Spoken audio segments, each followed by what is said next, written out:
आपको मार्गदर्शन। CCN news 24 के सभी दर्शकों को मेरा नमस्कार। दर्शकों, मौजूद हूँ इस वक्त भारत की राजधानी दिल्ली के जंतर मंतर पे और आप तस्वीरों के माध्यम से देख सकते हैं कि कांग्रेस पार्टी के झंडों का यहाँ परचम लहरा रहा है।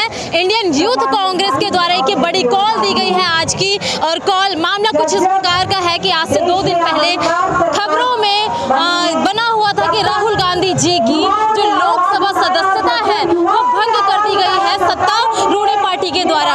और अभी इस वक्त इंडियन यूथ कांग्रेस के हजारों यूथ यहाँ पर मौजूद हैं। मेरे साथ कुछ युवा आप देख सकते हैं।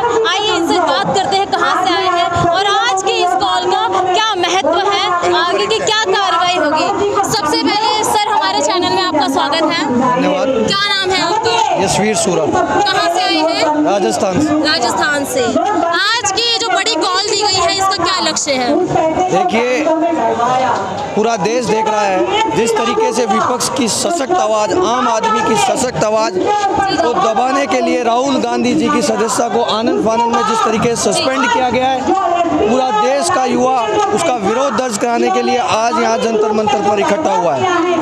मैं तमाम युवाओं की तरफ से एक बात पूछना चाहता हूँ कि इस लोकतंत्र में क्या अब सही बात को पूछने पर एक जनता के चुने हुए सांसद की कोई सदस्यता को सस्पेंड किया जाएगा? क्या ये बात वाजिब है? मैं आपके माध्यम से देश के प्रधानमंत्री से ये बात पूछना चाहता हूँ कि अगर विपक्ष देश की जनता के मुद्दों को नहीं उठाएगा तो कौन उठाएगा? अगर सरकार कोई काम गलत करेगी, कोई बिल गलत लाएगी या गलत तरीके से किसी एक व्यक्ति को फायदा देने का प्रयास करेगी तो उसकी आवाज़ को अगर विपक्ष नहीं उठाएगा, विपक्ष का नेता नहीं उठाएगा तो कौन उठाएगा? आज सिर्फ एक नेता है देश में जो आम आदमी की, युवा की, बेरोजगार की, किसान के मुद्दों को लगातार सड़क से लेकर संसद तक उठाता है। जिस तरीके से अभी 4.5 महीने कन्याकुमारी से लेकर कश्मीर तक हमारे नेता राहुल गांधी जी ने पैदल यात्रा की, लोगों के बीच में गए, लोगों के मुद्दे उठाए, उनकी तकलीफों को सुना।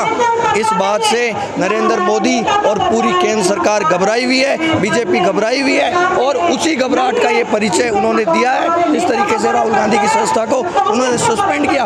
पर मैं आपके माध्यम से कहना चाहता हूँ, युवा कांग्रेस का एक कार्यकर्ता अपने नेता राहुल गांधी जी के लिए उनके साथ कंधे से कंधा मिलाकर ये लड़ाई तब तक लड़ता रहेगा जब तक इस तानाशाही सरकार को हम घर नहीं बैठा देंगे। कहा जा रहा है कि माननीय मोदी जी का अपमान किया था उन्होंने 3 साल पहले, इस वजह से उनकी सदस्यता भंग की गई है। मैडम, किस बात का अपमान?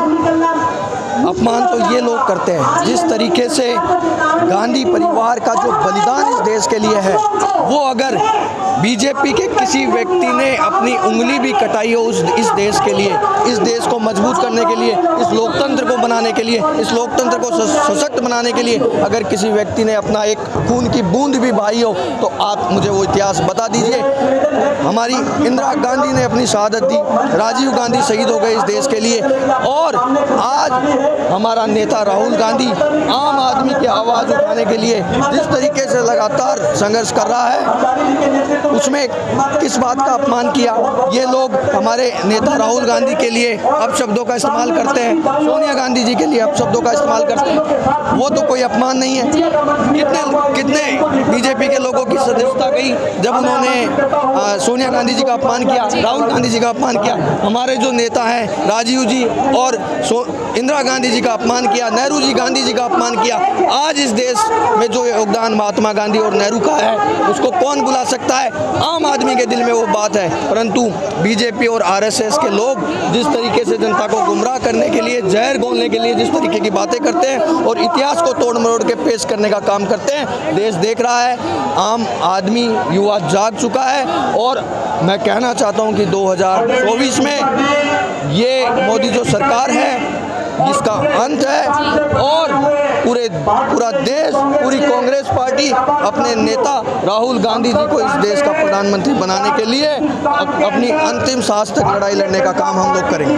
कहा जाता है कि महात्मा गांधी ने नहीं दिलाई देश को आज़ादी, 2 राष्ट्रों में बंटवाया देश को।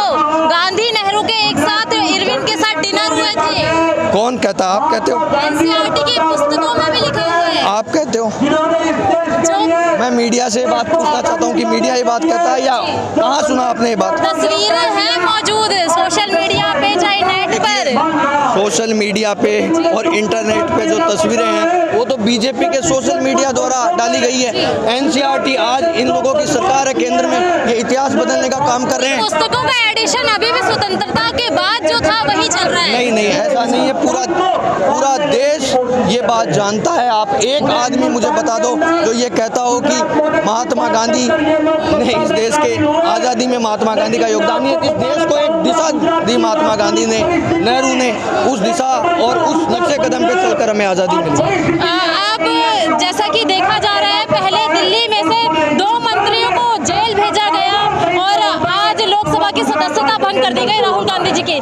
क्या सत्तारूढ़ पार्टी विपक्ष के मजबूत चेहरों को हटा रही है धीरे-धीरे? देखिए, ये जो जनता ने इनको ताकत दी थी, ये ताकत इनको इसलिए दी थी कि जो इन्होंने झूठे सपने देश को दिखाए, उन इनके झूठे सपनों पर देश की जनता ने विश्वास किया और जो इनको ताकत दी उस ताकत का दुरुपयोग कर रहे हैं कि जो भी व्यक्ति दुरुपयोग कैसे कर रहे हैं? इनके कारनामों को जो व्यक्ति सामने लाने का काम करता है उस व्यक्ति के पीछे ईडी लगा देते हैं, सीबीआई लगा देते हैं, सरकारी संस्थाओं का दुरुपयोग करके उसकी आवाज़ को दबाने का ये लोग काम करते हैं। जी।